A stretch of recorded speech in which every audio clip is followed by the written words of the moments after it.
میرا خطکار جسم 15 سال میں ہی اتنا بھرپور تھا کہ مجھ پر اٹھنے والی نگاہ جھپکنا بھول جاتی تھی۔ گھر سے نکلتی تو سارے مردوں کی نظر مجھ پر پڑ جاتی۔ میرا نام ہانی ہے اور میں خوبصورتی میں اپنے آپ مثال تھی۔ میرے خوبصورتی کے چرچے سارے خاندان میں ہوتے تھے اور جو کوئی بھی مجھے دیکھتا بس دیکھتا ہی رہ جاتا اور ہر مرد مجھے گھور گھور کر دیکھتا۔ جو بھی مرد مجھے دیکھتا تو پل کے جھپکنا بھول جاتا تھا، لیکن قسمت نے میرا ساتھ نہیں دیا تھا۔ میں تو قسمت کے معاملے میں بدقسمت ثابت ہوئی تھی۔ میری خوبصورتی کی وجہ سے میرے ماں باپ پریشان ہو جاتے تھے۔ بس ان کو یہی فکر تھی کہ کیسے بھی کر کے وہ مجھے شادی کر کے رخصت کر دینا چاہتے تھے، لیکن میرے گھر کا یہ ماحول تھا کہ ہر کوئی آزاد زندگی گزارنا چاہتا تھا اور میرے ماں باپ بھی میری شادی کے بعد بے فکر ہو کر آزاد زندگی گزارنا چاہتے تھے۔ اور میرے باپ نے اپنے دوست کے بیٹے سے میرا رشتہ طے کر دیا جس کا نام عمران تھا، اور 18 سال کی عمر میں ہی میرے باپ نے میری شادی کر کے مجھے رخصت کر دیا اور میں رخصت ہو کر اپنے شوہر کے بڑے سے بنگلے میں آ گئی تھی۔ میرے شوہر کی خوبصورتی کو دیکھ کر میں حیران ہو گئی تھی کیونکہ وہ بہت ہی زیادہ خوبصورت تھا اور خط کاٹ میں بھی بہت ہی اچھا تھا۔ جو بھی لوگ ہم دونوں کو دیکھتے تو وہ پل کے جھپکنا بھول جاتے تھے اور ہر کوئی ہماری دونوں کی جوڑی کو دیکھ کر نظر لگاتا۔ میں بہت ہی خوش قسمت تھی کہ اللہ نے میری قسمت اتنی اچھی بنائی تھی کہ میں نے کبھی سوچا بھی نہیں تھا کہ میرے نصیب اتنے اچھے ہوں گے۔ میں اپنے ماں باپ کے گھر تنہا رہ کر بہت تنگ آ گئی تھی، لیکن اب اپنے شوہر کی محبت پا کر میں پورے طور سے مکمل ہو چکی تھی۔ لیکن میں بھول گئی تھی کہ یہ وقت نہیں بدلے گا، ایسے ہی زندگی گزارتی رہے گی۔ مگر میری یہ سوچ بالکل غلط تھی۔ ہماری شادی کو 4 سال ہو گئے تھے، لیکن اللہ نے ہمیں اولاد سے محروم کر دیا تھا۔ اولاد نہ ہونے کی وجہ سے میری ساس کا رویہ میں تبدیلی آ گئی تھی۔ میری ساس سسر ہر وقت اولاد کی خواہش کرتے تھے۔ اب میری ساس پہلے جیسی نہیں تھی۔ ان کو ہر وقت یہی انتظار رہتا تھا کہ کب میں ان کو خوشخبری سناؤں گی، لیکن یہ سب تو میری باتوں میں نہیں تھا۔ اولاد کی نعمت سے تو اللہ نوازتا ہے۔ میں نے ہر طرح کا علاج کر لیا تھا، مگر اس سب کے باوجود بھی مجھے اولاد نہیں ہوئی تھی۔ اب تو میرے اوپر ظلم کا پہاڑ ٹوٹنے والا تھا۔ اب تو میری ساس نے تو اپنے بیٹے سے کہنا شروع کر دیا تھا کہ دوسری شادی کر لو، لیکن عمران تو میرے دیوانے تھی۔ وہ مجھ سے سچی محبت کرتے تھے۔ ان کی ماں کی باتوں کو سن کر وہ دوسری شادی کرنے سے صاف منع کر چکے تھے، لیکن ضد میں آ گئے تھے۔ ان کو کسی بھی حال میں پوتا یا پوتی دیکھنا چاہتے تھے، لیکن عمران تو روز روز کے امتحانوں سے بیزار ہو گئے تھے، اس لیے انہوں نے دوسرے گھر رہنے کا فیصلہ لیا تھا اور وہ مجھے لے کر دوسرے بنگلے میں شفٹ ہو گئے تھے۔ اور میں یہی سوچ رہی تھی کہ میری زندگی آسان ہو جائے گی، اب میں سکون سے خوشی کے ساتھ زندگی گزاروں گی، لیکن مجھے کیا پتا تھا کہ یہ میری سوچ بس چند دنوں کی مہمان ہے۔ ایک دن عمران دفتر سے گھر لوٹ رہے تھے کہ بریک فیل ہونے کی وجہ سے ان کی گاڑی کا حادثہ ہوا اور وہ موقع پر ہی فوت ہو گئے۔ 22 سال کی بھری جوانی میں ہی میں بیوہ ہو گئی۔ اتنے بڑے بنگلے میں اکیلے کیسے زندگی گزارتی، یہی سوچ کر عدت کے دن گزارے اور پھر اپنے ماں باپ کے گھر چلی آئی۔ لیکن وہ کہتے ہیں نا کہ رخصت ہونے کے بعد بیٹیاں پرائی ہو جاتی ہیں، بالکل سچ ہی کہتے ہیں۔ عدت کے چند مہینوں میں ہی میری بھابھیوں نے کہہ دیا کہ میں ان کے لیے محض بوجھ کے سوا اور کچھ نہیں ہوں۔ اپنے خاندان کے عجیب عجیب لڑکوں کے رشتے وہ میرے لیے لے کر آنے لگے۔ ابھی تو میں عمران کی موت کے غم سے باہر نہیں آئی تھی، دوسری شادی کے بارے میں کیسے سوچ سکتی تھی۔ مجھے اچھی طرح اندازہ ہو گیا تھا کہ یہ لوگ مجھے چند دنوں سے زیادہ برداشت نہیں کر سکتے، جبکہ میری ذات سے انہیں کوئی تکلیف بھی نہیں پہنچ رہی تھی۔ ان کی تلخ رویے کو دیکھتے ہوئے میں نے فیصلہ کیا کہ میں عمران کے بنگلے میں واپس شفٹ ہو جاؤں گی۔ اکیلے زندگی گزارنا ان منافقوں کے ساتھ زندگی گزارنے سے بہتر تھا، جو میرے منہ پر تو بہت اچھے تھے لیکن میرے پیچھے پیچھے مجھے صرف اپنے زندگیوں سے نکالنا چاہتے تھے۔ عدت مکمل ہوتے ہی میں اپنے بنگلے میں واپس آ گئی۔ عمران کا کاروبار ان کے بھائی نے سنبھال لیا تھا اور خرچے کی یہ خاص رقم میرے اکاؤنٹ میں باقاعدگی سے ٹرانسفر ہونے لگی تھی۔ میں شروع سے ہی ناز و نعمت میں پل سکتی تھی، اسی لیے کام کاج کی تو مجھے عادت نہیں تھی۔ ہمیشہ نوکر چاکر میرے آگے پیچھے رہتے تھے، لیکن اتنے دن بنگلہ بند رہنے کی وجہ سے سارے ہی ملازم کام چھوڑ گئے تھے۔ البتہ میری ایک پرانی ملازمہ میرے ساتھ چلی آئی تھی، لیکن وہ بہت زیادہ بیمار ہو گئی۔ اس نے مجھ سے چھٹی کی درخواست کی تو میں پریشان ہو گئی، کیونکہ اس کے بغیر تو میں بالکل بھی گزارا نہیں کر سکتی تھی۔ وہ کہنے لگی بی بی جی میں گاؤں جاؤں گی تو وہاں سے اپنے بھائی کو بھیج دوں گی، وہ آپ کے سارے کام کاج کر دے گا اور آپ کا بہت خیال بھی رکھے گا۔ میں نے اسے کہا کہ پہلے اپنے بھائی کو بلوا لو پھر چلی جائیں، تاکہ اسے کام بھی بتا سکیں۔ वो फौरन मान गई और इसे अपने भाई को गांव से बुलवा लिया। इसका भाई एक 17 साल का खूबसूरत और जवान लड़का था, जिसे देखकर मैं चौंक गई थी। मुझे तो लगा था कि 13-14 साल का बच्चा इसका भाई होगा, लेकिन ये तो अच्छा खासा जवान लड़का था। मेरी मुलाजिमा ने इसे घर का सारा काम समझा दिया था। वो लड़का बहुत ही भला था, बहुत तेजी से हाथ चलाकर काम कर रहा था। 2 दिन में इसकी बहन ने इसे सारा काम समझा दिया और इसके बाद वो मुझसे कुछ महीनों की छुट्टी लेकर गांव चली गई। दरअसल बीमार तो वो थी ही, लेकिन अब इसके घर वालों ने इसकी शादी भी तय कर दी थी। कुछ और शायद वो दोबारा कभी वापस नहीं आने वाली थी। मेरी मुलाजिमा चली गई और इसका भाई बंगले के क्वार्टर में ही रहने लगा। शायद लोग ही नहीं थे, इसलिए मैं ज्यादा नौकरों का झंझट भी नहीं पालना चाहती थी। अगली सुबह नौकर नाश्ता लेकर कमरे के दरवाजे पर मौजूद हुआ। मैं रोजाना सुबह 10 बजे नाश्ता करती थी। मैंने इसे कमरे के अंदर ही बुला लिया। मैं अभी तक नई ड्रेस में ही थी और बैठे हुए बेड में लेटी हुई थी। इसे देखकर उठ बैठी। वो मेरा नाश्ता टेबल पर रखने के बाद सर झुकाकर खड़ा हो गया, जैसे मेरे अगले हुक्म का मुंतज़िर हो। मैं खामोशी से इसकी तरफ देखने लगी। वो 17 साल का था, लेकिन शायद गाँव की आबो हवा ने इसे उम्र से ज्यादा बड़ा कर दिया था। वो एक भरपूर और तवाना मर्द नजर आता था। न जाने क्यों अचानक ही मुझे इसकी मौजूदगी से घबराहट महसूस होने लगी थी, क्योंकि इतने बड़े बंगले में वो मेरे साथ अकेला था और दूर दूर तक कोई नहीं था। ये सोचकर ही मुझे खौफ आने लगा कि मैं भी जवान हूँ और वो भी। मेरी खूबसूरती पर तो वैसे ही बहुत से आदमी मर जाते थे, इस नौकर की नीयत भी ना बदल जाए। मैंने बगैर सोचे समझे एक जवान लड़के को अपने पास रख लिया है, जबकि मुझे इस बात का ख्याल करना चाहिए था कि मैं खुद भी एक जवान बेवा हूँ और इतने बड़े घर में तन्हा हूँ। मैंने नौकर को दिन भर के अच्छे काम बता दिए थे और वो फौरन ही कामों पर लग गया था, लेकिन मेरे दिलो दिमाग पर अजीब सा बोझ आ गया था। मैंने सोचा कि किसी नए भरोसामंद मुलाजिम का इंतजाम कर लूंगी और फिर इस नौकर को निकाल दूंगी। मुझे अपने घर से आए काफी दिन हो गए थे, लेकिन मेरे घर से अब तक कोई मुझसे मिलने के लिए नहीं आया था। मेरे माँ बाप अपने पोते पोतियों में इस कदर मगन थे, तो शायद इन्हें मेरी तन्हाई का एहसास ही नहीं हो रहा था। ससुराल वाले तो पहले ही मुझे नापसंद करने लगे थे। इनके लिए मेरा होना ना होना बराबर ही था। मुझे समझ नहीं आ रहा था कि मैं नई मुलाजिमा के लिए किससे कहूँ। और फिर इत्तेफाक से इसी दिन मेरी एक पुरानी दोस्त बानो मुझसे मिलने के लिए चली आई। वो शादी होकर बाहर मुल्क गई थी और अब छुट्टियों में वापस आई थी, तो इसे मेरे बेवा होने की खबर मिली थी। फिर इसके गले लगकर फूट फूट कर रो पड़ी थी। मेरी बर्बादी की दास्तान सुनकर वो भी बहुत उदास हुई। काफी देर हम दोनों ऐसे ही बातें करते रहे और फिर मैंने इसे बताया कि मैं अपने घर के कामकाज के लिए एक भरोसेमंद मुलाजिमा को ढूंढ रही हूँ। वो मेरे नौकर को देखकर वो कहने लगे, ये लड़का है तो सही और काम भी अच्छा कर रहा है, फिर तुम्हें क्या जरूरत पड़ी नई मुलाजिमा ढूंढने की। मैंने इसे अपने दिल में आने वाले वसवसों के बारे में बताया तो वो कहने लगी, रशीदा तुम भी क्या बेवकूफ़ी वाली बातें कर रही हो।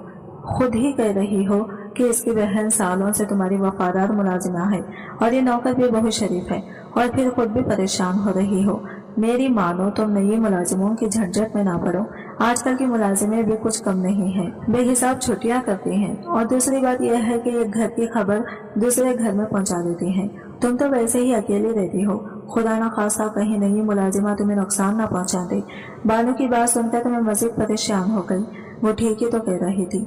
इस नौकर पर तो मैं फिर भी बहुत ज्यादा भरोसा करती थी, लेकिन नई मुलाजिमा पर कैसे भरोसा कर सकती थी। जाते जाते मैं बानू मुझसे कहने लगी कि अगर ऐसा ही है तो नए नौकर को आजमा लो, दूध का दूध पानी का पानी हो जाएगा। बानू की बात मुझे कुछ समझ आ गई थी। इसका मशवरा मुझे ठीक ही लगा था। मैंने सोच लिया कि मैं एक दफा नौकर को आजमा लूंगी और अगर वो पास हो जाता है तो मैं इसे हमेशा के लिए अपने पास रख लूंगी, क्योंकि ना ही इसे बंगले को छोड़ने का मेरा कोई इरादा था और ना ही दूसरी शादी करने का। वैसे भी मुझे इस बात का यकीन आ गया था कि कुदरत ने मेरी किस्मत में औलाद नहीं लिखी, तो फिर दूसरी शादी करके भी मुझे क्या हासिल होता। इसलिए मैंने अकेले ही जिंदगी गुजारने का फैसला कर लिया था, और मेरे इस फैसले की वजह से मेरे माँ बाप मुझसे मजीद दूर हो गए थे। वो दोनों ही जल्द मेरी दूसरी शादी के लिए दबाव डाल रहे थे, और मैंने साफ साफ कह दिया था कि अब मेरी जिंदगी में किसी मर्द की कोई जगह नहीं है। तन्हा रहने का फैसला भी कर लिया था और नौकर का इम्तिहान लेने का भी। मैं पैसों और इज्जत दोनों ही मामले में अपने नौकर को आजमा लेना चाहती थी। इसलिए शाम के वक्त मैंने जानबूझकर बहुत सारे पैसों से भरा हुआ बैग किचन के काउंटर पर ही छोड़ दिया और खुद अपने घर से निकल पड़ी। मैं देखना चाहती थी कि नौकर इस बैग के साथ क्या करता है। 2 घंटे तक मैं बाजार में घूमती रही। घर का जो भी जरूरी साजो सामान लेना था लेकर घर पहुंची तो वो बैग का काउंटर पर मौजूद नहीं था। नौकर भी मुझे घर में कहीं नजर नहीं आया था। मेरा दिल बहुत जोर से धड़का था। मैं सारा सामान रखकर अपने कमरे में आई तो ये देखकर हैरान हो गई कि वो बैग मेरे कमरे में रखा हुआ था। जल्दी से मैंने इसे खोलकर देखा तो इसमें सारे के सारे पैसे मौजूद थे। एक लम्हे के लिए मुझे सुकून हुआ। मेरे नौकर की नीयत पैसों पर खराब नहीं है, लेकिन दूसरे ही लम्हे मुझे ख्याल आया कि हो सकता है वो ये जानता ही ना हो कि इसके अंदर क्या मौजूद है।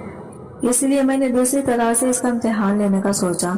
रात होने से पहले नौकर सारे घर पर एक नजर डालकर अपने क्वार्टर में सोने के लिए जाता था।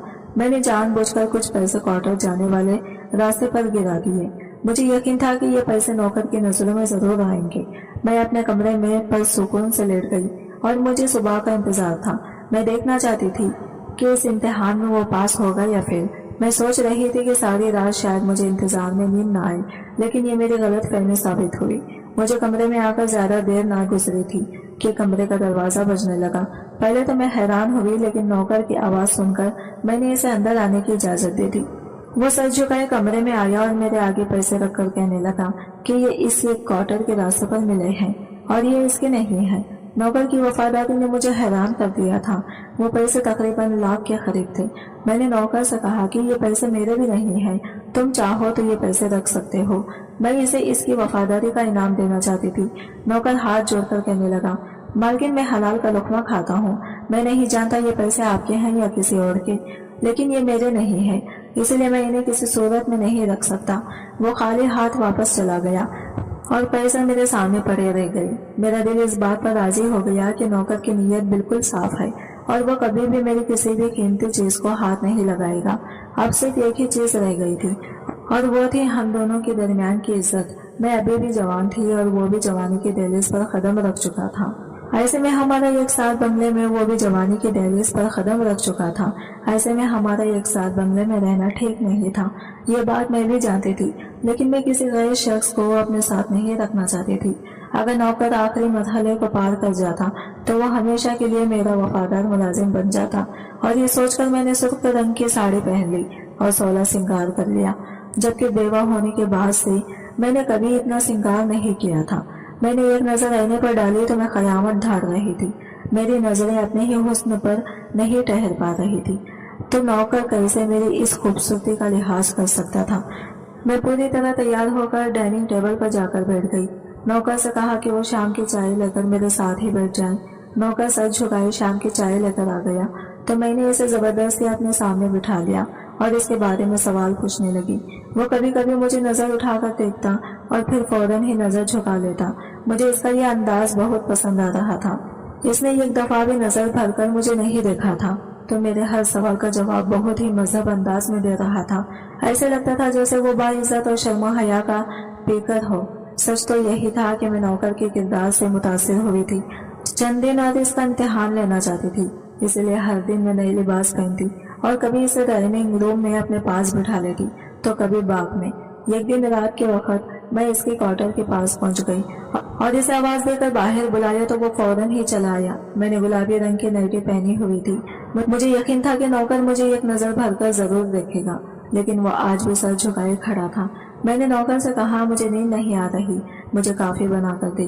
वो मेरे पीछे पीछे ही चला आया। मैं इसके आगे किचन काउंटर से लगकर ही खड़ी हो गई। मेरे बाल पूरी तरह खुले हुए थे और मेरी नजरें नौकर पर ही जमी हुई थी, लेकिन वो काफी बनाने में मसरूफ था। इसने काफी बनाकर मेरे आगे रख दी और जिस तरह आया था इसी तरह वापस चला गया। इसके इस अंदाज ने मुझे पूरी तरह हैरान कर दिया। वो किसी तरह मेरी खूबसूरती से नजर चुरा गया। मेरे लिए बिल्कुल अनोखी थी। शायद वो था ये बात मेरा भरोसा जीतने की कोशिश कर रहा था, क्योंकि आज तक मेरी जिंदगी में जितने भी मर्द आए थे वो जब मुझे देखते थे तो नजर झपकना भूल जाते थे। एक शाम मैंने सियाह रंग का खूबसूरत सा गाउन पहना और बालों को खोलकर पूरी तरह तैयार हो गई। मुझे इस बात पर भी यकीन आ चुका था कि नौकर मुझ पर नजर नहीं डालेगा, इसलिए मैंने अपने लिबास को मजीद बेबाक कर दिया था। मेरी सफेद रंगत इस सियाह लिबास में पूरी तरह खिल रही थी। मैं बेडरूम में नींद दराज हो गई और मैंने जानबूझकर नौकर को बुला लिया। वो सर झुकाए कमरे में आ गया। मैंने इसे कहा, मेरे सर में बहुत दर्द है और मेरा सर दबाने दे। وہ میرے قریب آ کر بیٹھ گیا اور اپنے ہاتھوں سے میرا سر دبانے لگا۔ میں دل ہی دل میں سوچ رہی تھی کہ بس آج نوکر کا امتحان ختم ہو گیا۔ وہ بہت ہی باکردار شخص ہے اور اب مجھے اسے مزید آزمانے کی ضرورت بھی نہیں۔ لیکن اچانک ہی نوکر نے کچھ ایسا کیا کہ میرے ہوش اڑ گئی۔ وہ مکمل طور پر بے قابو ہو گیا اور اس نے میرے پیروں کے پاس پڑی چادر اٹھانے کر میرے وجود پر ڈال دی تھی اور مجھ سے دور ہو کر کھڑا ہو گیا اور نظریں جھکائے کہہ رہا تھا، مالکن میں مزید آپ کے پاس کام نہیں کر سکتا۔ میں ایک شریف اور عزت دار لڑکا ہوں اور اپنے نفس پر قابو رکھتا ہوں، لیکن آپ کی بے باکی اور لباس مجھے میرے ایمان سے ہٹا رہے ہیں۔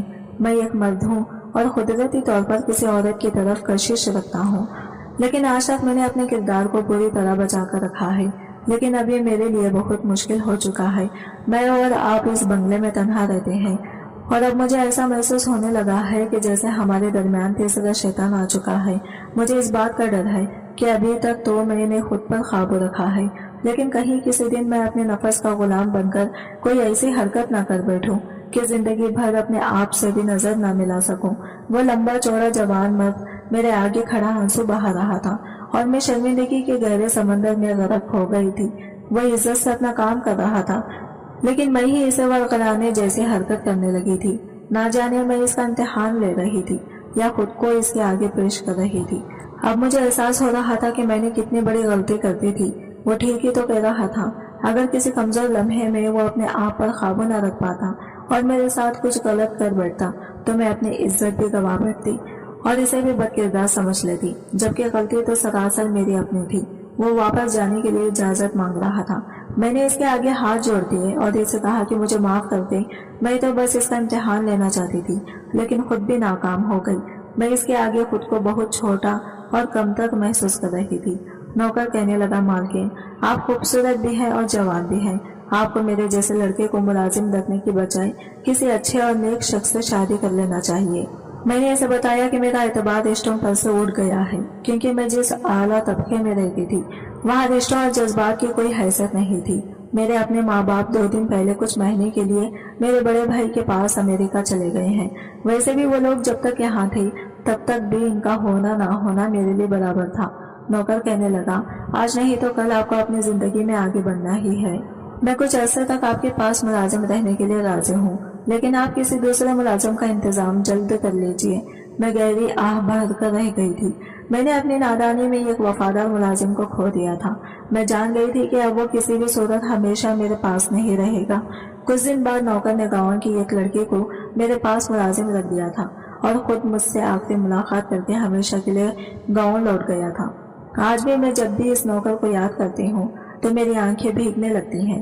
وہ آج کے دور میں ایک نیک سیرت انسان تھا جس نے کئی بار موقع ملنے کے باوجود بھی کبھی مجھ پر بری نظر نہیں ڈالی تھی۔ یہ بات میں نے اچھی طرح سمجھ لی تھی کہ ہر نہیں ہوتا۔ ہمارے آزمانے کا ہر رشتہ آزمانے کا بھی کبھی طریقہ دوسرے انسان کو ہم سے دور کر دیتا ہے۔ کچھ بغیر رشتوں پر آزمانے ہی اعتبار کر لینا چاہیے۔ میں پہلے دن سے جانتی تھی کہ میرا نوکر ایک اچھا انسان ہے، لیکن اس آزمانے کے چکر میں نے اسے کھو دیا تھا۔ میری آپ لوگوں سے یہی گزارش ہے کہ اپنے قیمتی رشتوں کو جان بوجھ کر کبھی ایسی آزمائش میں نہ ڈالیں۔